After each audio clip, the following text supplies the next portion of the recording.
Everyone, I am CA मानस अरोड़ा और मैं CA intermediate को advance accounts and financial management का सब्जेक्ट पढ़ाता हूँ।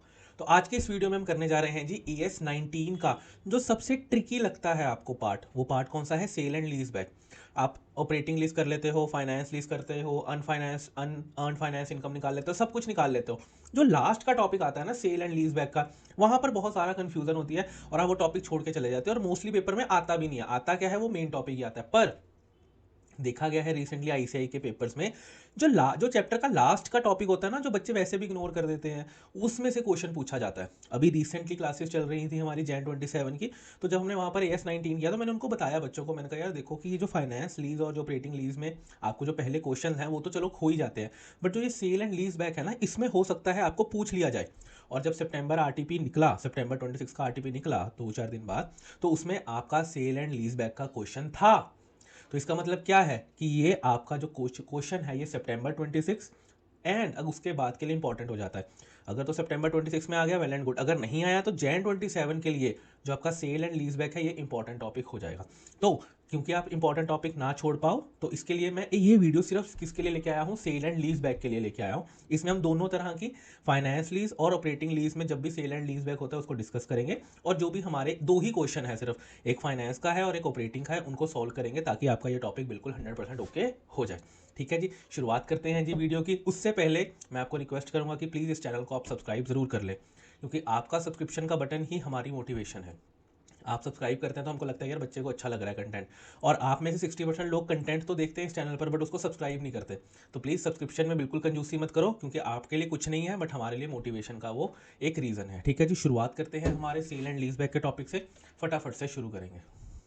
सेल एंड लीज बैक होता क्या है? आप एक नॉर्मल लीज का ट्रांजेक्शन ले लो। नॉर्मल लीज के ट्रांजेक्शन में क्या होता है कि भैया मेरे को जरूरत है, मैंने सामने वाले को कहा कि भैया अपना एसेट मेरे को लीज पे दे दो, मैं सामने वाले को लीज रेंटल पे करता रहता हूँ।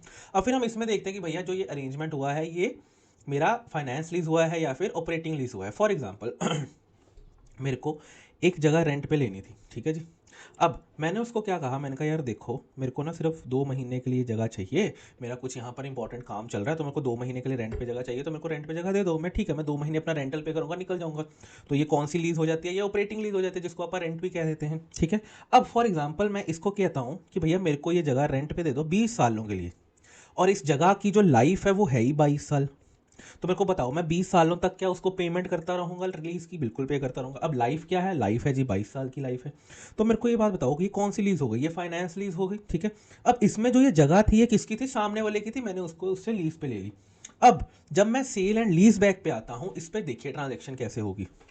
जैसे मैं एम ए लिमिटेड हूँ, ठीक है जी, मेरे पास एक मशीन पड़ी है मेरी फैक्ट्री में। अब मेरे को क्या है, मेरे को कुछ पैसा चाहिए, मेरे को सामान खरीदना है या फिर मेरे को नई मशीन खरीदनी है, उसके लिए पैसा चाहिए। मेरे पास मेरी कोई पर्सनल सेविंग है नहीं। तो मैंने ये हिसाब लगाया, मैंने कहा यार अगर ये वाली मशीन बिक जाए और अगर इससे पैसा आए तो मैं नई मशीन खरीद पाऊंगा। मैंने कहा but at the same time मेरे को ये भी है कि यार अगर ये वाली मशीन बिक गई तो मेरा तो ऑपरेशन बीच में ही रह जाएगा ना। आज मेरे पास एक मशीन है, बट मेरे पास इतना काम है कि मेरे को 2 मशीन्स चाहिए। तो मैं क्या करूँगा, मैं कहूँगा यार दूसरी मशीन खरीदने के लिए पैसा लगेगा, पैसा मेरे पास है नहीं, बैंक लोन नहीं दे रहा मेरे को, मेरे पास पर्सनल कोई फंडिंग है नहीं, तो मेरे पास सिर्फ एक ही रास्ता बचता है कि मैं ये वाली मशीन बेच दूँ। बट अगर मैं ये वाली मशीन बेचूंगा तो भैया फिर तो वहीं पर ही पहुँच गया ना मैं। अब भी एक मशीन है, तब भी दूसरी नई मशीन खरीदूंगा, तब भी एक ही मशीन होगी। मेरे पास कुछ बात नहीं रहेगी उस चीज़ की। तो मैंने क्या किया, मैं पहुंचा अंबानी साहब के पास। मैंने कहा अंबानी साहब, रिलायंस लिमिटेड के पास पहुंचा मैं। मैंने कहा यार अंबानी साहब मेरे को ना चाहिए 1 करोड़ रुपया। उसने कहा ठीक है। मैंने कहा क्यों ना आप एक काम करो, आप मेरे से ये वाली मशीन खरीद लो। कहेगा सर मेरे पास 1 करोड़ रुपया तो है, एक का 100 मांग ले, बट मेरे को ये मशीन चाहिए ही नहीं। कहता, मैंने कहा सुनो तो सही। मैंने कहा आप एक ना ये मशीन मेरे से खरीद लो और आप मेरे को 1 करोड़ रुपया दे दो, मशीन की ओनरशिप किसकी हो गई? आपकी हो गई। ठीक है जी। और ये सेम मशीन मेरे को क्या दे दो? लीज पे दे दो। वो कहेंगे मेरे को क्या फायदा हो? मैंने कहा देखो आपके पास बहुत सारा पैसा है, करोड़ रुपया पड़ा है। मैंने कहा हाँ। तो कहते हैं तो मैंने कहा एक काम करो, आप करोड़ रुपए इन्वेस्ट करो ये मशीन में और हर मंथ लीज रेंटल पाओ। एक तरह से आपकी क्या फिक्स्ड इनकम लग गई, आपका खर्चा पानी निकल जाएगा, पेट्रोल का निकल जाएगा खर्चा आपका लीज रेंटल से बारों बार। मैंने कहा यार हाँ यार ठीक तो है। तो अब मेरे को एक बात बताओ, अंबानी साहब के पास पैसा पड़ रहा था करोड़ रुपए, अब इससे मेरे को क्या फायदा हुआ? मेरे को अप फ्रंट करोड़ रुपए मिल गया और मेरे को क्या करना है, धीरे धीरे हर मंथ छोटी छोटी पेमेंट लीज रेंटल की अंबानी साहब को करते रहनी है। इस मैं ये कर पाऊंगा, मैं ये लीज रेंट पेमेंट कर पाऊंगा। क्यों? क्योंकि मशीन चल रही है, तो भैया मशीन चल रही है तो आराम से प्रोडक्शन हो पाएगी, सेल हो पाएगी, मैं लीज रेंटल तो निकाल पाऊंगा।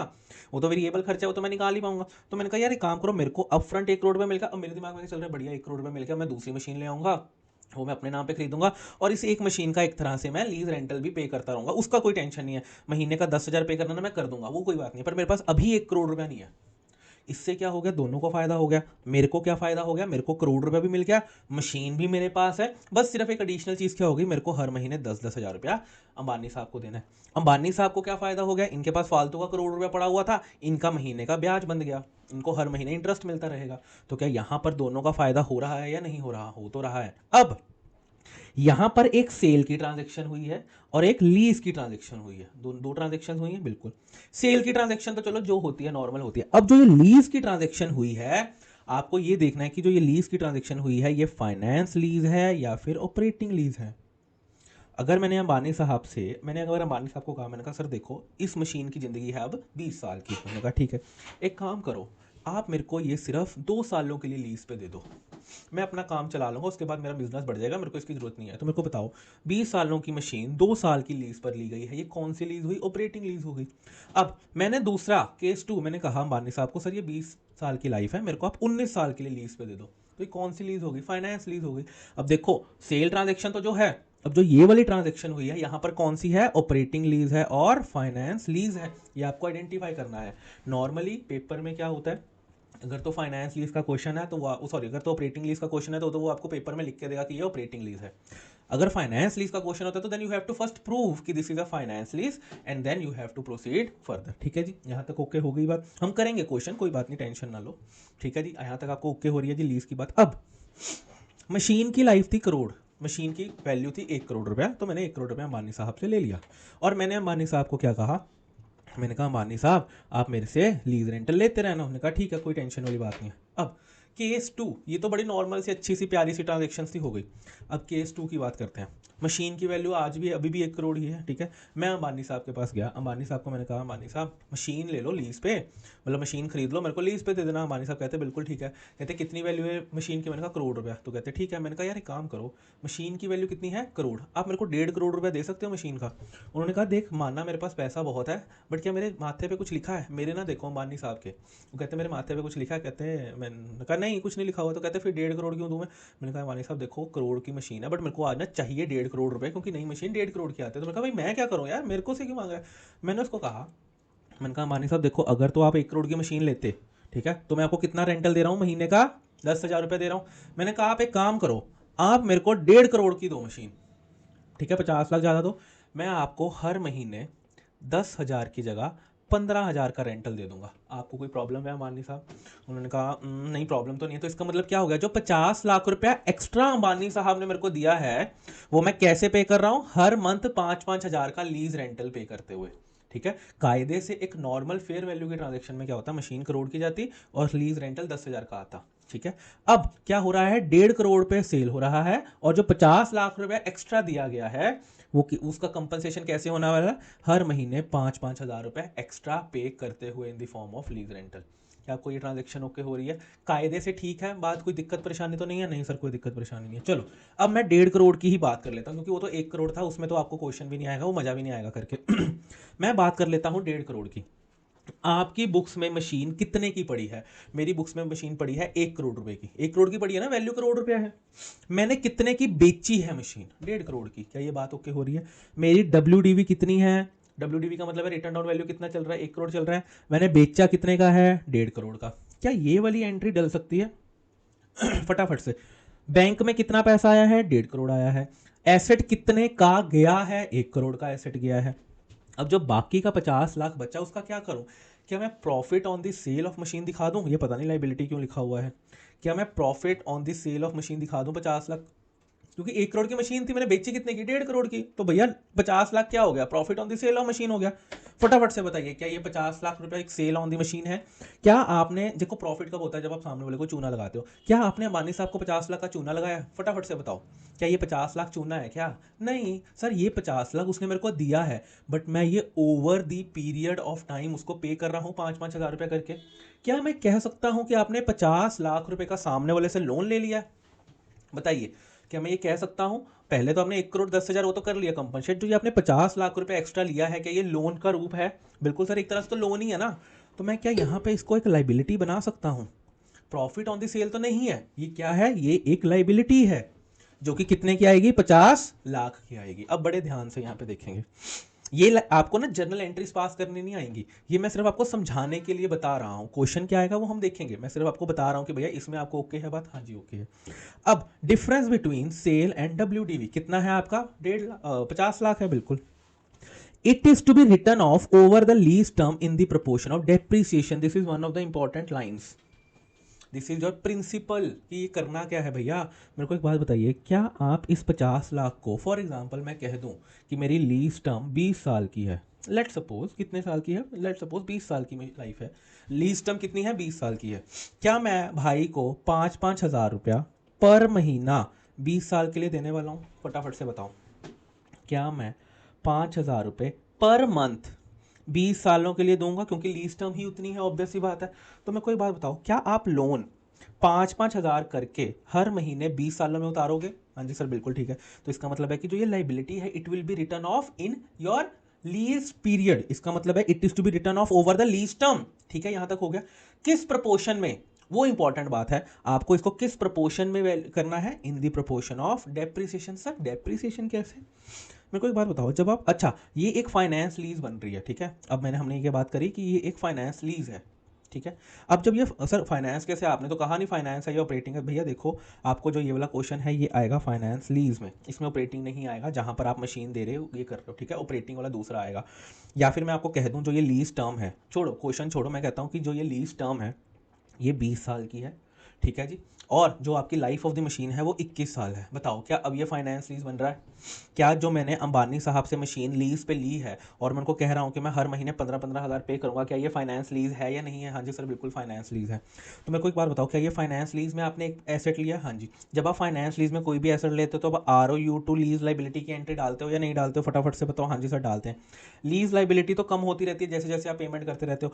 ROU एसेट का क्या करते हो सर? डेप्रिशिएट करते हो या नहीं करते हो? क्या फाइनेंस लीज में ROU एसेट बनाते हो और उसको डेप्रिशिएट करते हो ओवर द लाइफ? हाँ जी सर। तो यहां पे भी वो यही कह रहा है, वो कहता जो ये 50 लाख का आपने एक तरह से लाइबिलिटी बनाई है, जो लोन बनाया है, इसको राइट ऑफ करो over the lease term in the proportion of depreciation. Depreciation कौन सी? ये ROU एसेट वाली। दोबारा से बता रहा हूं मैं कि जो ये 50, अच्छा ये एंट्री आपको नहीं डालनी, मैं दोबारा से बता रहा हूं। क्वेश्चन देखोगे इतना सिंपल क्वेश्चन है, ये सिर्फ उसके पीछे का लॉजिक है। एक बार नहीं समझ में आया, दोबारा से रिवाइंड करके देखना इसको, ठीक है जी।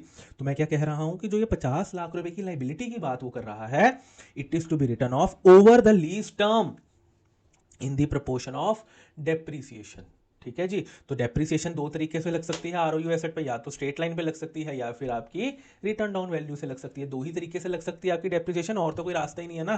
तो अगर तो आपकी स्ट्रेट लाइन है, तो अगर जैसे आपने 50 लाख रुपए को राइट ऑफ करना है कितना, 20 सालों के लिए, तो अगर मेरे को 50 लाख को डिवाइड करना है 20 सालों के लिए, तो हर साल मैं कितना कितना राइट ऑफ करता रहूंगा, 2.5 लाख, प्रोवाइडेड दैट कि जो ROU एसेट है उस पर डेप्रिसिएशन कैसे लग रही है, स्ट्रेट लाइन मेथड से लग रही है। यहां तक आपको बात ओके होगी? हाँ जी सर, बिल्कुल बात ओके हो गई। अब आओ जी नेक्स्ट पे, अगर तो ROU एसेट पर डेप्रिसिएशन लग रही है WDV से, कैसे लग रही है, WDV से, फिर आपको क्या करना है कि पूरे टाइम की, पूरे 20 सालों की WDV निकाल लो, जैसे मैंने यहां पे निकाली है, कितना कितना रिटर्न डाउन, कितनी कितनी डेप्रिसिएशन लगाने वाले हो आप, उस प्रोपोर्शन में आपको राइट ऑफ कर देना है। आपके क्वेश्चन में स्ट्रेट लाइन है तो आपको स्ट्रेट लाइन से करना है, ठीक है जी। यहां तक आपको ओके हो गई जी। क्वेश्चन नंबर 15 है, फटाफट से आएंगे। क्वेश्चन नंबर बुक का हमारा 15 है, उसको देखते हैं। हाँ जी, देखते हैं जी क्या कह रहा है जी हमारा क्वेश्चन नंबर 17, क्वेश्चन नंबर 15 हमको पढ़ते हैं जी। क्वेश्चन नंबर कहता जी कहता जी ऑन 1 अप्रैल 2024 RTP सितंबर 25 में आ चुका है, RTP सितंबर 2026 में आ चुका है जैन में, और RTP सितंबर 26 में भी आ चुका है। तो इसका मतलब है कि आरटीपी में ये क्वेश्चन तड़फ रहा है, तो आपको इस क्वेश्चन को भी बहुत अच्छे से मार्क कर लेना है फाइनेंस लीज वाले, ठीक है जी। On 1 April 2024 Mansi limited sold a plant for 8,52,800। कितने का प्लांट बेचा है मानसी ने? 8,52,000 का। The carrying amount of the plant was 1,80,000। Mansi की बुक्स में प्लांट चल रहा है 1,80,000 का, बट उसने बेच कितने का दिया? 8,52,800 का। ओके चलो ठीक है, यहाँ तक तो नॉर्मल लग रहा है। हमें कौन सा पता ये सेल एंड लीज बैक का क्वेश्चन, हमको नहीं पता, हमें ठीक है यार, चलो बेच दिया होगा इतना महंगा। कहता आगे की लाइन इंपॉर्टेंट है, कहता the sale was the part of the package under which the Akash limited leased the asset to Mansi for 8 years. इसका मतलब क्या है? मानसी ने वो प्लांट बेचा आकाश लिमिटेड को, और आकाश ने वही वाला प्लांट मानसी को लीज पे दे दिया। कितने टाइम के लिए? 8 साल की लीज पे लिए। मेरे को एक बात बताओ, आकाश लिमिटेड बावला है क्या? 1,80,000 का प्लांट 8,52,800 में क्यों लिया होगा उसने? इसीलिए लिया होगा क्योंकि मानसी लिमिटेड ने कहा होगा कि भाई थोड़े से पैसे दे दे यार, बहुत ज़रूरी चाहिए, मैं काम करूंगी, मैं थोड़े थोड़े एक्स्ट्रा लीज रेंटल में तेरे को देती रहूंगी, तो तू तेरा काम चल जाएगा। उसने कहा चलो ठीक है। अब आगे कहता था economic life of the asset was estimated to be 8 years, और आपने लीज भी कितने के लिए दिया है? 8 सालों के लिए। क्या फाइनेंस लीज की वो 5 कंडीशंस में कि आपने जो आपकी लीज टर्म है it is almost equal to the life of the asset, क्या वो सेटिस्फाई हो रही है? यहाँ पर 8 साल की इकोनॉमिक लाइफ और 8 साल के ही आप लीज पे दे रहे हो, तो इसका मतलब है कि हाँ ये चीज सेटिस्फाई हो रही है। The minimum lease rentals payable by the Lesi is fixed at 1,60,000 payable annually from 31 मार्च। कहता था incremental borrowing rate is 10%, calculate the net effect on the P&L in the books of Mansi limited. अब अगर आप क्वेश्चन को देखोगे ना, पूरे क्वेश्चन में कहीं सेल और लीज बैक की बात ही नहीं करी हुई उसने।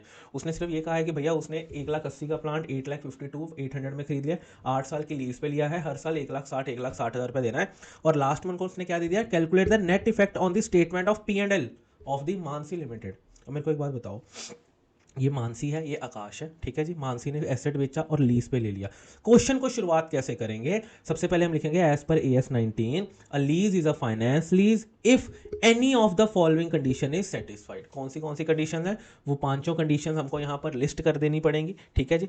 और हममें से कौन सी वो वाली कंडीशन फुलफिल हो रही है? सबसे पहले major part of the asset is lease, क्योंकि 8 साल की लाइफ थी, 8 साल ही लीज पे दिया हुआ है। Then minimum lease payment is substantially equal to the sale price. अब मिनिमम लीज पेमेंट क्या होता है? जो आप 1,60,000 आप 8 साल के लिए पे कर रहे हो, उसकी आज की प्रेजेंट वैल्यू कितनी है? तो अगर आप, और आपको इंक्रीमेंटल बोरोइंग रेट कितना दिया गया है? आपको इंक्रीमेंटल बोरोइंग रेट 10% का दिया है, और मेरे पास लीज पेमेंट्स कितनी है? 1,60,000 हर साल की। तो अगर मैं मिनिमम लीज पेमेंट निकाल लूँ 1,60,000 8 सालों के लिए 10% पे, तो मेरी MLB पता कितनी आ रही है? 8,53,588। इसका मतलब है कि ओवर द 8 ईयर्स मैं उसको मोटा मोटी 8,53,000 रुपीज़ देने वाला हूँ। मेरे को एक बात बताओ, मैंने उससे एसेट खरीदा कितने का हुआ है? 8,52,000 खरीदा है। क्या मैं ये कह सकता हूँ कि the sale price is 8,52,800 and MLP is 8,53,000? तो मैं कह सकता हूँ क्या MLP is substantially equal to the sale price? क्या ये एक कंडीशन होती है कि कोई भी लीज को फाइनेंस लीज बनाने के लिए? हाँ जी सर, बिल्कुल होती है। तो इसका मतलब है कि फाइनेंस लीज में जो 5 कंडीशन हमको स्पेसिफाई करी गई हैं, अगर आप देखोगे आपकी 5 कंडीशन मैं आपको दिखा भी देता हूँ नोट्स एडवांस अकाउंट्स के, कहाँ है?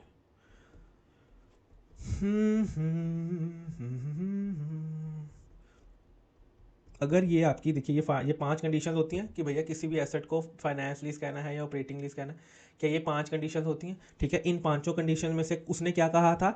एनी वन कंडीशन, कोई भी एक कंडीशन फुलफिल होनी चाहिए थी। हमारे केस में तो दो कंडीशन फुलफिल हो रही हैं, तो यहाँ पर क्या आ जाएगा? क्योंकि ये 2 कंडीशन फुलफिल हो चुकी हैं, तो ये वाली जो लीज है, जो ये सेल एंड लीज बैक का ट्रांजेक्शन हुआ है, इसमें जो ये लीज है, ये कौन सी लीज है? आपकी फाइनेंस लीज, ठीक है जी।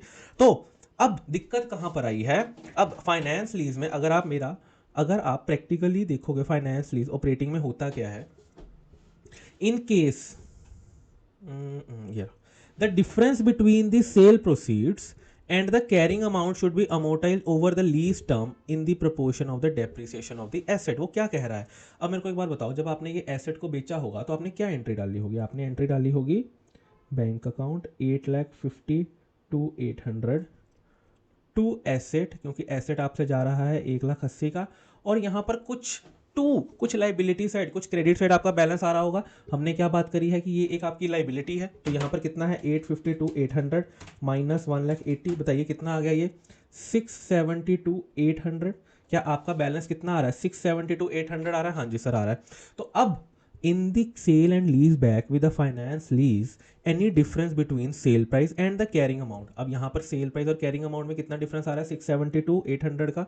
It is to be written off in the lease term in the proportion of depreciation. आपका डिफरेंस कितना आ गया 672,800 का आ गया।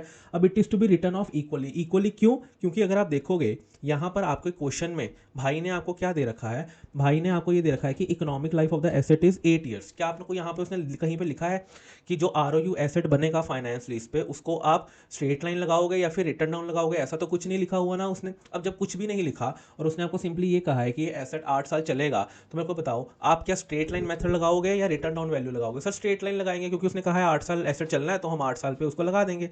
तो यहाँ पर हम भी क्या मानेंगे कि इस क्वेश्चन में क्या है स्ट्रेट लाइन डेप्रिसिएशन है। तो इसीलिए जो ये डिफरेंस आया है 672,800 का, इसको मैं ओवर द 8 ईयर्स क्या कर दूंगा इक्वली राइट ऑफ कर दूंगा। कैसे कर दूंगा? इक्वली राइट ऑफ कर दूंगा। तो इसका मतलब है कि हर साल 84,100 कहाँ जाएगा P&L में। अब बड़े ध्यान से देखो, मैंने एंट्री क्या डाली हुई है,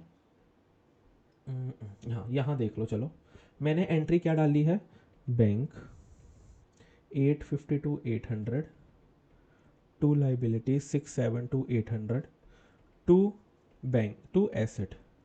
एसेट कितने का है 1,80,000 का। तो इसका मतलब है कि डिफरेंस कितना है 672,800 का डिफरेंस है। हाँ जी सर बिल्कुल 672,800 का डिफरेंस। अब मेरे को एक क्रेडिट बैलेंस को क्या करना है राइट ऑफ करना है। क्या करना है राइट ऑफ। तो अगर मेरे को लाइबिलिटी को राइट ऑफ करना है और ये पता लगा है कि हर साल कितना राइट ऑफ करना है 84,100, तो लाइबिलिटी को मैंने क्या कर दिया डेबिट कर दिया, क्योंकि लाइबिलिटी को खत्म करना है। तो खत्म करने के लिए क्या मैं P&L में 84,100 डाल दूंगा या नहीं डालूंगा? फटाफट से बताइए। क्या मैं P&L में 84,100 डाल दूंगा? बिल्कुल डाल दूंगा। तो यहां पर मैं क्या करूंगा P&L में जाकर 84,100 को मैं क्रेडिट कर दूंगा P&L में। एक लाइबिलिटी को राइट ऑफ करने के लिए P&L में क्या कर दूंगा क्रेडिट। आपको ये एंट्री नहीं डालनी, सिर्फ समझाने के लिए बता रहा हूं।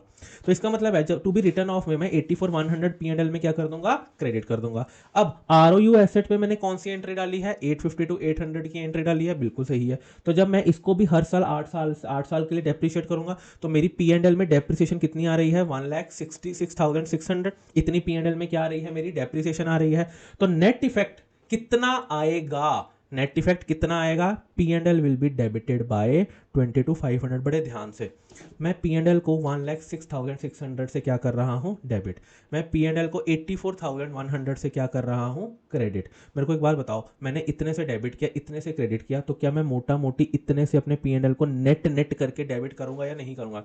मैं क्यों नेट कर रहा हूं? क्योंकि उसने क्वेश्चन में लिख के दिया है, कहता what will be the net effect on the statement of the P&L in the books of Mansi. तो मैं नेट इफेक्ट बता रहा हूं कि भैया कितना आएगा P&L में इफेक्ट। ठीक है जी, ओके हो गई बात, यहां तक कोई परेशानी तो नहीं है। ये था जी आपका फाइनेंस लीज का क्वेश्चन, ये एक इकलौता क्वेश्चन है आपकी बुक में। और अगर मैं आपको दिखाऊं तो जो आपका सितंबर 26 का RTP है, आरटीपी एडवांस अकाउंट्स, ये तो अगर ये आपका अपना सितंबर 26 का अगर आप अपना RTP भी देखोगे, तो इसमें भी AS19, तो अगर देखोगे AS19 का बिल्कुल सेम क्वेश्चन, भैया उन्होंने नाम तक भी नहीं चेंज किए, सीधा मानसी लिमिटेड उठा के लिख दिया। ठीक है जी, और अमाउंट्स भी नहीं चेंज करी, तो सेम क्वेश्चन उसमें भी है। तो RTP में बारंबार आ रहा है ये क्वेश्चन, तो आपको प्लीज इसको ध्यान से करके जाना। ठीक है जी, नेक्स्ट टॉपिक पे आ जाते हैं जी हमारा। अभी हमने सेल एंड लीज बैक में क्या खत्म कर लिया, अब हमने सेल एंड लीज बैक में अपना फाइनेंस लीज खत्म कर लिया। अगर किसी को ये नोट करना है तो बड़ी खुशी से इसको नोट कर सकता है, क्योंकि मैं इसको हटाने वाला हूँ। ठीक है जी, हमने फाइनेंस लीज वाला टॉपिक खत्म कर लिया। अब आप आते हैं जी हमारे ऑपरेटिंग लीज पर। ऑपरेटिंग लीज क्या होता है? ऑपरेटिंग लीज का मतलब सिंपली ये होता है कि आपने रेंट पर जगह ली है, आपका उस मशीन को खरीदने का कोई मकसद नहीं है। अगर उस मशीन की लाइफ 10 साल है तो आप 10 महीने 1 साल के लिए यूज़ कर रहे हो, आप सब्सटेंशियल पीरियड के लिए यूज़ नहीं कर रहे। एक तरह से आपका ये टेम्परेरी अरेंजमेंट होता है। ठीक है जी, तो ऑपरेटिंग लीज में भी ऐसा हो सकता है, आप सामने वाले को कहो कि भैया एक काम कर, तू मेरे से मेरी मशीन ले जा और उसके बाद तू मेरे को क्या कर दे, मेरे को ही वो लीज बैक कर दे। तो ऐसा भी अरेंजमेंट हो सकता है। अब इस केस में जब भी आपको ऑपरेटिंग लीज का क्वेश्चन आएगा तो आपकी अगर ऑपरेटिंग लीज का अगर आप क्वेश्चन देखोगे तो आपकी बुक में ये दो क्वेश्चन है, एक ये वाला क्वेश्चन है और एक ये वाला क्वेश्चन है। तो जब भी आपको ऑपरेटिंग लीज का क्वेश्चन आएगा तो उसमें वो आपको सिंपली लिख के देगा the sale lease back is a operating lease. क्यों? क्योंकि अगर आपने पहले वाला क्वेश्चन देखोगे फाइनेंस लीज वाला, उसमें उसने आपको हिंट्स दिए थे टू आइडेंटिफाई कि लीज फाइनेंस है या ऑपरेटिंग है। बट ऐसे के क्वेश्चन में कोई हिंट नहीं होता, इसलिए वो आपको सिंपली लिख के दे देता है कि भैया इसको ऑपरेटिंग लीज के नाम से करो अपने क्वेश्चन को सॉल्व। ठीक है जी। तो अब यहाँ पर मेरे को सिंपली ये देखना है कि जब भी ऑपरेटिंग लीज होगी तो मेरे को कैसे अप्रोच करना है। जब भी आपके पास ऑपरेटिंग लीज का क्वेश्चन होगा तो आपको हमेशा पेपर में क्या क्या दिया होगा, आपके हमेशा कंसिडरेशन में तीन चीजें होंगी। सबसे पहली क्या है? डब्ल्यूडीवी।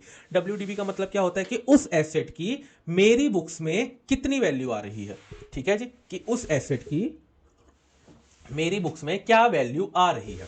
ठीक है जी। सेकंड है सेल, कि उस एसेट को मैं कितने का सेल कर रहा हूं। Third fair value. Fair value का क्या मतलब है? सेम एसेट की मार्केट कितना पैसा देने के लिए तैयार है। ठीक है, तीन चीजें क्या होगी? डब्ल्यूडीवी, कि मेरी बुक्स में एसेट कितने का आ रहा है, डेप्रिसिएशन लगने के बाद सब कुछ करने के बाद मेरी बुक्स में एसेट कितने का आ रहा है। सेकंड, मैंने वो एसेट को कितने का सेल किया। Third fair value. Fair value का मतलब है कि वो सेम एसेट मार्केट में कितने का बिक रहा है। ठीक है जी, ये तीन चीजें होती हैं हमारी। अब पहला सिनेरियो से ही शुरू करता हूं मैं। आपकी बुक्स में एक एसेट की वैल्यू 90 रुपीज आ रही है। एक एसेट की वैल्यू आपकी बुक्स में कितनी है? 90। डब्ल्यूडीबी 90 है। अगर वो मार्केट में कोई एसेट वो वाला सेम खरीदता है, इतनी उतनी जितनी देर आपने चलाया उतनी देर ही उसने चलाया एसेट, अगर वो सेम एसेट मार्केट में देखे तो वो 110 रुपए का बिकता है। चलो ठीक है, आपने कितने का बेच दिया? आपने 100 रुपए का बेच दिया। मेरे को एक बात बताइए, आपको प्रॉफिट कितना हो रहा है इस ट्रांजैक्शन में? आपको प्रॉफिट कितना हो रहा है? What is your book profit? Sir 10 रुपए। बिल्कुल ठीक है। अब यहां पर आ जाइए एक बारी नोट्स में। नोट्स में मैं क्या दिखाना चाहता हूं? Case 2 when the sale and lease back transaction leads to operating lease. अब मार्केट में एक एसेट 100 रुपए का, उसकी मार्केट में उसकी वैल्यू 100 रुपए है उस एसेट की। ठीक है, लोग 100 रुपए देते हैं और वो एसेट को खरीद के ले आते हैं। मेरे पास एक एसेट है, मैंने सामने वाले को कहा यार एक काम कर, तो वो ये वाला एसेट मेरे से खरीद ले और यही एसेट को मेरे को दोबारा से मेरे को वापस लीज पे दे दे। तो उसने कहा ठीक है। कहता मेरे को क्या फायदा होगा? मैंने कहा भाई तेरे को लीज रेंटल मिलेंगे, मेरे को फायदा मिल जाएगा, एक्सेट्रा एक्सेट्रा। मैंने कहा ठीक है। अब वो आदमी आया एसेट खरीदने। अगर उस एसेट की मार्केट में वैल्यू 110 रुपए चल रही है, कितने रुपए चल रही है? 110 रुपए। अगर वो मेरे से नहीं एसेट खरीदेगा तो किसी और से एसेट ले लेगा, वो 110 रुपए का चल रहा है। तो ये क्या है? फेयर वैल्यू है। अगर मैं उसको 150 रुपए का सेल करूं दोबारा से, एक आदमी मेरे से एसेट खरीदने आया, हमारी ये बात हुई है कि भैया तुम एसेट खरीद के ना मेरे को लीज पे दे दोगे। उसने कहा ठीक है मैं दे दूंगा। तो उस एसेट की मार्केट में फेयर वैल्यू चल रही है 110। मैंने उसको कहा कि भैया तुम वो वाला एसेट मेरे से 150 का खरीद लो। मेरे को एक बात बताओ, क्या वो सामने वाला बावला है? क्या उसको समझ नहीं आती चीज़ों की कि भैया तुम 110 का एसेट मेरे को 150 रुपए में क्यों चिपका रहे हो? मैं उसको कहूँगा, मैंने कहा भाई देख, मैंने माना 110 का एसेट है, तुम 150 में ले लो, मैं 40 रुपए तुमको लीज रेंटल में एक्स्ट्रा एक्स्ट्रा पे कर दूंगा, मेरे को भी 150 रुपए चाहिए। सेम फाइनेंस लीज वाली बात ही हो गई। मैंने उसको कहा, मैंने कहा पता है यार मेरे को कि 110 का एसेट है, तुम 150 रुपए में खरीद लो ना यार। तो जो ज्यादा का जो डिफरेंस आएगा ये मैं तुमको ओवर द लीज टर्म पे करता रहूंगा। कोई दिक्कत है तुमको? कहता नहीं नहीं चल कोई बात नहीं यार, ठीक है कोई टेंशन नहीं है। तो एक काम करना, तुम मेरे को 40 रुपए पे कर देना। ठीक है, अब यहां तक आपको बात ओके हो गई जी। अब सेकेंड सिनेरियो में चला जाता हूं। फेयर वैल्यू, ध्यान रहे मैंने यहां पर फेयर वैल्यू लिखा है, डब्ल्यूडीवी नहीं लिखा। अब फेयर वैल्यू अब भी 110 है। मैंने उसको सेल किया 80 रुपए में। क्या मैं बावला हूं? 110 रुपए की चीज 80 रुपए में बेच रहा हूं? नहीं, मैंने उसको कहा, मैंने कहा यार देखना मेरे को भी कैश नहीं चाहिए, तो मेरे से 80 रुपीज का ले जा। मैं एक काम करूंगा, मैं तेरे को ना लीज रेंटल्स ही कम कम कम कम के पे करूंगा। क्या करूंगा? लीज रेंटल्स ही कम कम पे करूंगा, तो तुम्हारा कंपनसेट हो जाएगा। ठीक है जी। तो मैंने कम पैसा पे किया है वो मैं लीज रेंटल से कंपनसेट कर दूंगा। उसने कहा ठीक है चलो ये भी ओके। अब सिनेरियोस पे आ जाओ। अगर तो आपका प्राइस और फेयर वैल्यू बिल्कुल सेम है, ऑपरेटिंग, मैं ये बात कर रहा हूं सिर्फ और सिर्फ ऑपरेटिंग लीज के कंटेक्स्ट में। अगर तो आपका प्राइस और फेयर वैल्यू बिल्कुल सेम है, तब तो P and L is immediately recognised. क्या होगा? पी एंड एल तो इमीडिएटली रिकॉग्नाइज हो जाएगा। इसका मतलब क्या है कि जितने का एसेट चल रहा है आपने उतने का ही बेचा है एसेट को। ऐसे के केसेस में क्या होता है कि जो भी आपका पी एंड एल हो रहा है, फॉर एग्जांपल आपकी फेयर वैल्यू जी, फॉर एग्जांपल आपकी फेयर वैल्यू है 110, आपने सेल भी कितने का करा है 110 में, बट आपकी WDV कितनी है 80। मेरे को एक बात बताइए, मार्केट में वो एसेट बिकता भी 110 का है, आपने बेचा भी 110 का, क्या आपको इसमें हिडन कुछ लग रहा है? नहीं, हिडन तो कुछ नहीं है, बट उसकी WDV कितनी है 80 रुपीज़। मेरे को एक बात बताओ, बुक्स में वो एसेट 80 रुपये का चल रहा है और आपने बेचा कितने का है 110 का, बुक प्रॉफिट तो हो गया ना, बुक प्रॉफिट तो 30 रुपीज का हो रहा है ना, बिल्कुल हो रहा है। तो ये वाला जो प्रॉफिट है ये इमीडिएटली P&L में चला जाएगा। क्यों इमीडिएटली P&L में चला जाएगा?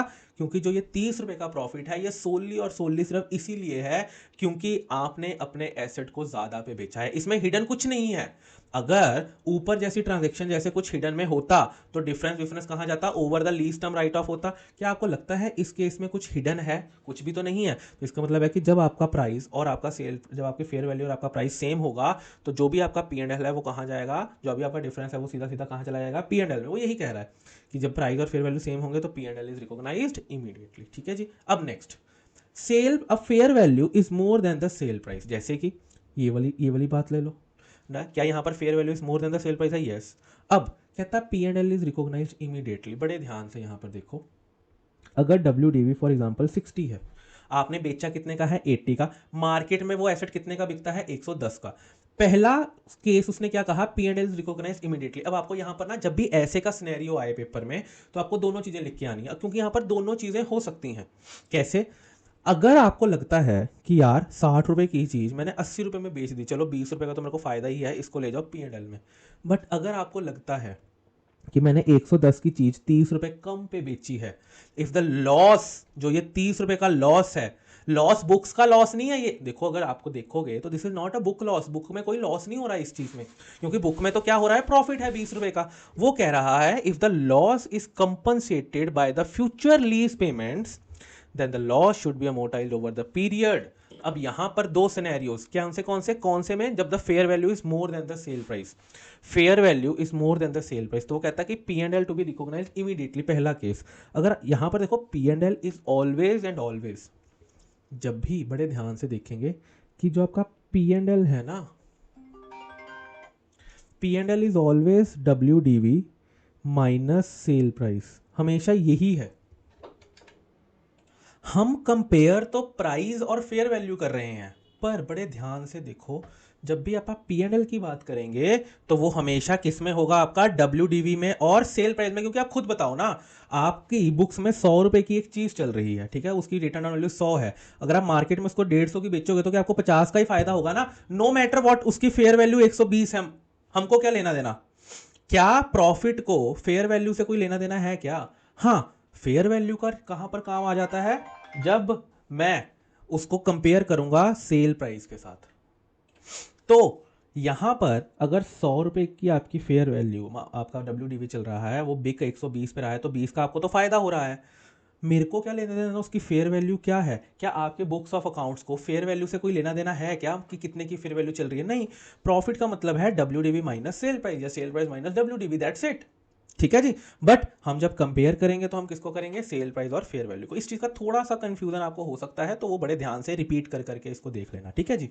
तो मैंने आपको कहा कि जब आपका सेल प्राइस, जब आपकी फेयर वैल्यू ज्यादा हो जाएगी सेल प्राइस से, तब आपको ये सारी चीजों को ध्यान में रखना है। पहला क्या है? अगर आपकी फेयर वैल्यू ज्यादा है, सेल प्राइस कम है, तो आपको देखना है कि भैया क्या मैं P&L को इमीडिएटली रिकॉग्नाइज कर सकता हूं या नहीं। सेकेंड ऑप्शन आपके पास क्या है कि जो भी आपको लॉस हो रहा है it should B compensated through your future lease payment. तो आप जब भी ऐसे का केस होगा तो आप ये दोनों केस लिख के आओगे, आपको वहां पे लिखना पड़ेगा कि क्या करना है क्या नहीं करना। ठीक है, तो आप ये दोनों चीजें लिख के आओगे। थर्ड केस क्या है?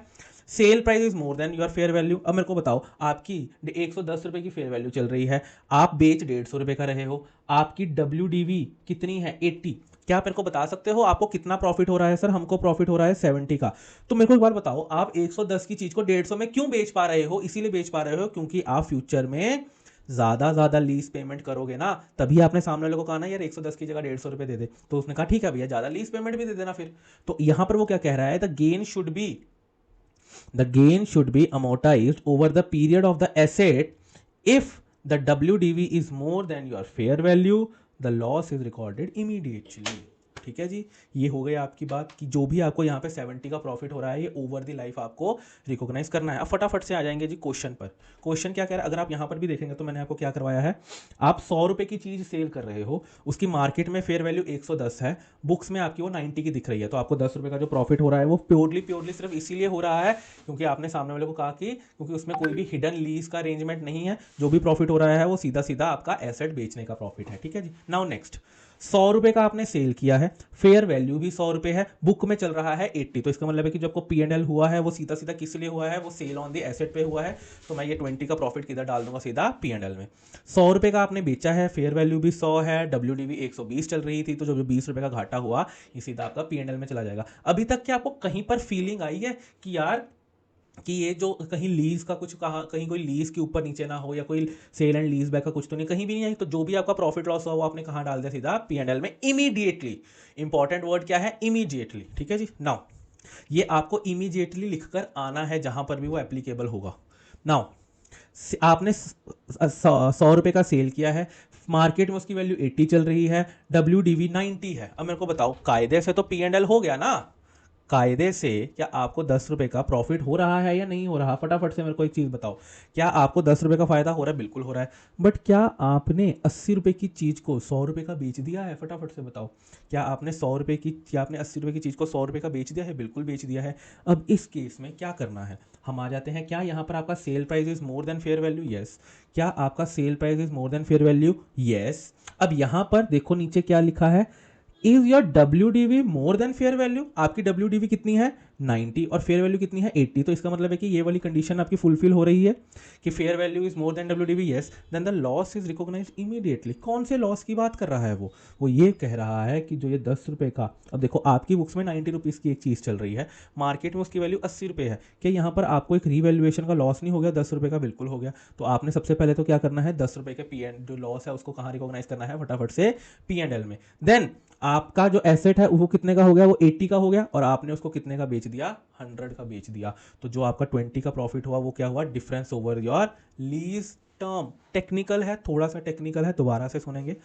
100 रुपये का एसेट है, 100 रुपये आपने सेल किया है, 80 रुपये उसकी फेयर वैल्यू है, आपकी बुक्स में वो चल रहा है 90 का, क्या आपकी cell price is more than your fair value, हाँ जी, तो इसका मतलब है कि ये हो गया cell price is more than the fair value, और यहाँ पर ये वाला केस हो गया कि WDV is more than your fair value. ठीक है, यहाँ पर ऐसे ही हो रहा है कि WDV is more than fair value, तो उसने क्या कहा, कहता the loss is recognise immediately, तो आपको क्या करना है, जो ये आपका 10 रुपये का डाउनवर्ड रिवैल्यूएशन का लॉस है इसको इमीडिएटली रिकॉग्नाइज कर लेना है। और अब आपका एसेट जो पहले 90 का दिख रहा था, अब वो बुक्स में कितने का दिखेगा, 80 का, क्योंकि आपने 10 रुपये का तो रिकॉग्नाइज कर लिया लॉस। अब वो 80 का एसेट आपने कितने पे बेच दिया, 100 पे, तो जो 20 रुपये का प्रॉफिट है वो कहाँ पे जाएगा, ओवर योर लीज टर्म। ठीक है जी, अब नेक्स्ट, 100 रुपये का सेल कर रहे हो, WDV 80 है, फेयर वैल्यू 90 है। अगर मैं बुक प्रॉफिट की बात करूं तो आपका जो बुक प्रॉफिट है वो कितना है, 20 रुपीज़ का है। बहुत ध्यान से देखो कि आपका बुक प्रॉफिट 20 का है, यस। 80 रुपये का एसेट है, अगर वो उसकी वैल्यू मार्केट में 90 रुपये है, ठीक है, ऐसी बात हो रही है। हाँ, अगर 80 रुपये का एसेट 90 रुपये में जाता ना तो मेरे को कोई दिक्कत ना होती, मैं कहता हाँ यार 90 रुपये का ही तो जा रहा है मार्केट में, तो 90 का जाना चाहिए, पर अब आपने बेचा कितने का है, 100 का बेचा है। बहुत बहुत बहुत इंपॉर्टेंट चीज़, तो इसका मतलब है कि जो 20 का आपका बुक प्रॉफिट है ना, उसके दो एलिमेंट्स हैं, एक 10 रुपये, कौन से 10 रुपये, जो 80 से लेकर 90 तक हुए हैं, ये जो 10 रुपये हैं ये सीधा सीधा आपके P&L में जाएंगे इमीडिएटली। क्यों जाएंगे P&L में इमीडिएटली, क्योंकि जो ये 10 रुपये का आपको प्रॉफिट हो रहा है ये इसीलिए हो रहा है क्योंकि एसेट की मार्केट में वैल्यू ही ज़्यादा है, इसीलिए आपको प्रॉफिट हो रहा है। पर जो अगला 10 रुपये है, जो 90 से 100 है, ये इसीलिए हो रहा है क्योंकि आपने सामने वाले को कहा, आपने कहा यार 90 रुपये की चीज़ है, 100 रुपये में ले लेगा, 10 रुपये तेरे को आने वाले टाइम में कंपनसेट कर दूंगा। उसने कहा ठीक है, तो इसका मतलब क्या हो गया, जो आपका 20 रुपये का आपका प्रॉफिट था उसके दो हिस्से थे, एक 10 रुपये इमीडिएटली P&L में चला जाएगा और दूसरा 10 रुपये ओवर द लीज टर्म जाएगा। आई नो ट्रिकी है, थोड़ा सा ट्रिकी है, दो बार ही सुन लेना, बट इसको करके ज़रूर जाना। अभी अपन क्वेश्चन भी करेंगे, ठीक है जी, ये वाले एग्जांपल्स को भी देख के जाना, सेल WDV ये सब देख के जाना, 2-3 बार खुद करना तो जाके आएगा आपको, ठीक है, मेरे कहने से किसी के कहने से नहीं आएगा। ठीक है, क्वेश्चन नंबर 16 कहता A limited sold the machine having a WDV of 40 lakhs. ठीक है जी, WDV कितनी चल रही है मशीन की, 40 लाख चल रही है। Sold, A limited sold the machinery having the WDV of 44 rupees 50। तो इसका मतलब है कि आपकी WDV कितनी चल रही है, 40 लाख चल रही है, और आपने बेची कितनी की है, 50 लाख की। The same machine was leased back by A, the lease is a operating lease. तो उसने कहा पहले सेल कर दे, फिर उसको लीज पे ले लिया, और किस तरह की लीज पे लिया है, ऑपरेटिंग लीज पे लिया है, ठीक है जी। तो अब अपन यहाँ पे क्या बोलेंगे, सबसे पहला sale price is 50 lakh that is equal to your fair value. अब मेरे को बताइए, उसने कहा सबसे पहले केस में कि आपकी फेयर वैल्यू भी 50 रुपये है। मेरी बुक्स में वैल्यू 40 चल रही थी, बट मार्केट में 50 की है मशीन, और मैंने बेची भी कितने की है, 50 की। तो आपको कोई दिक्कत है क्या, आपको लग रहा है कुछ सेल और लीज बैक का कोई चक्कर है यहाँ पे? नहीं, कोई चक्कर नहीं है। तो इसका मतलब है कि जो भी आपका बुक प्रॉफिट हुआ है 10 लाख का, ये किस चीज का प्रॉफिट है, ये आपका एसेट बेचने की वजह से प्रॉफिट है। और अगर कोई एसेट बेचने की वजह से प्रॉफिट होता है तो वो कहां पे जाता है, वो सीधा सीधा आपकी P&L में जाता है इमीडिएटली। मैं बार बार कह रहा हूं आपको, जहां पे भी P&L इमीडिएटली लिखना है उसको लिख के आना है। अगर आपको किसी चीज को defer over the life recognise करना है तो वो अलग बात है, अगर आपको P&L में डालना है तो इमीडिएटली जरूर लिख के आएंगे। Next, fair value is 60 lakh. आपकी मशीन की फेयर वैल्यू कितनी है, 60 लाख। तो मेरे को एक बात बताइए, क्या फेयर वैल्यू ज़्यादा है और आपने कम का बेचा है एसेट? फटाफट से बताइए। और ये वाला केस क्या है, when the fair value is more than the sale price, क्या ये बात है आपकी? तो यहां पर आप दो चीजें लिख सकते हैं, क्या पहला कि जो भी आपका P&L है उसको इमीडिएटली रिकॉग्नाइज करो, और दूसरा क्या है, ये तो था जी आपके पास पहला, ये है आपका पहला और ये है आपका दूसरा, ठीक है। तो वो कहता कि पहला ऑप्शन आपके पास ये है कि जो भी आपका प्रॉफिट एंड लॉस हुआ उसको P&L में इमीडिएटली रिकॉग्नाइज करो। क्या आप मेरे को बता सकते हो इस सिनेरियो में आपको कितना P&L हो रहा है? WDV 40 है और सेल 50 पे कर रहे हो, तो इसका मतलब है कि आपका कितना P&L है, फटाफट से बताएंगे। जो आपका 10 रुपये का प्रॉफिट है उसको आप इमीडिएटली P&L में रिकॉग्नाइज कर लेंगे। और दूसरा ऑप्शन आपके पास क्या है, अगर आपको लगता है if the loss is compensated, क्या आपको यहाँ पर लॉस हो रहा है? नहीं, हमको क्या हो रहा है, यहाँ पर प्रॉफिट हो रहा है। तो यहाँ पर आपको सिंस प्रॉफिट हो रहा है तो सीधा सीधा आप क्या करोगे, उसको P&L में रिकॉग्नाइज। हाँ, अगर फॉर एग्जाम्पल यहाँ पर WDV होती 80 लैक्स की, कितनी होती, 80 लैक्स की, तो क्या आपको यहाँ पे प्रॉफिट हो, लॉस हो रहा है? बिल्कुल सर लॉस हो रहा है। आपका चाहे फेयर वैल्यू 60 है बट आपको बुक प्रॉफिट में तो लॉस है, बिल्कुल सर लॉस है। तो इस लॉस को आप ओवर द लाइफ क्या करते, कंपनशेट करते। वही वो बात यहाँ पे कह रहा है, जब भी आपका fair value is more than your sale price, ठीक है जी। आइए नेक्स्ट।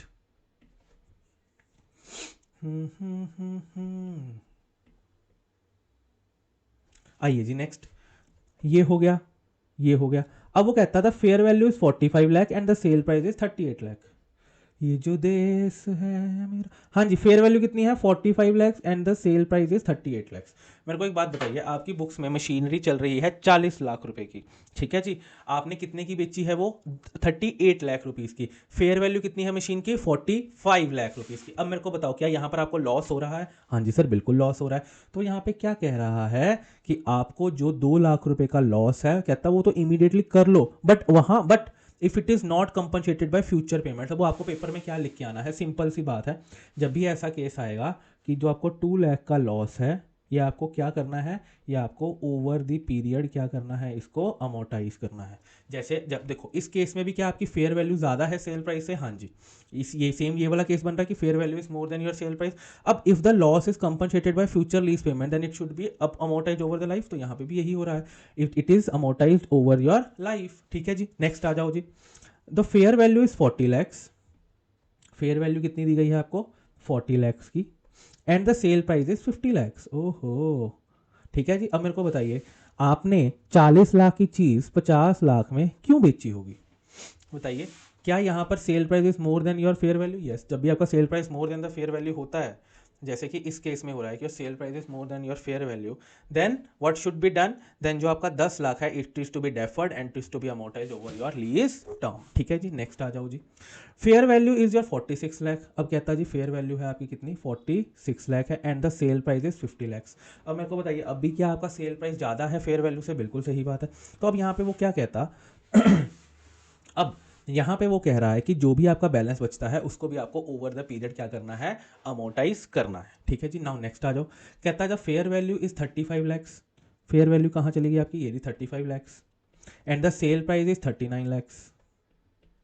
अब मेरे को एक बात बताइए, आपकी बुक्स में बहुत ध्यान से यहाँ पे देखो, एक बार मैं पिछला क्वेश्चन भी आपको रिपीट ही कर देता हूँ। उसमें भी पिछले क्वेश्चन में देखिए आपकी फेयर वैल्यू कितनी है, 46 लाख है। फेयर वैल्यू कितनी है आपकी, 46 लाख। सेल प्राइस कितना है आपका, 50 है। दोबारा से बात कर लेते हैं। मेरे को एक बात बताओ, आपकी बुक्स में एसेट की वैल्यू कितनी चल रही है, 40 चल रही है, मार्केट में वो कितने का बिक रहा है, 46 का बिक रहा है। तो सबसे पहले तो आपको क्या करना है, आपने अपने एसेट को रीवैल्यू करना है 46 पे। सबसे पहले क्या करना है, 40 to 46 पे क्या करना है, आपको रीवैल्यू करना है, ठीक है। फिर जो 6 लाख का आपका रीवैल्यूएशन का प्रॉफिट है, it is to be recognised immediately in the PNL, फटाफट से, क्योंकि रीवैल्यूएशन तो फटाफट से इमीडिएटली रिकॉग्नाइज होता है। फिर आपका एसेट कितने का हो गया, 46 का हो गया, और आपने बेचा कितने का है, 50 का बेचा है।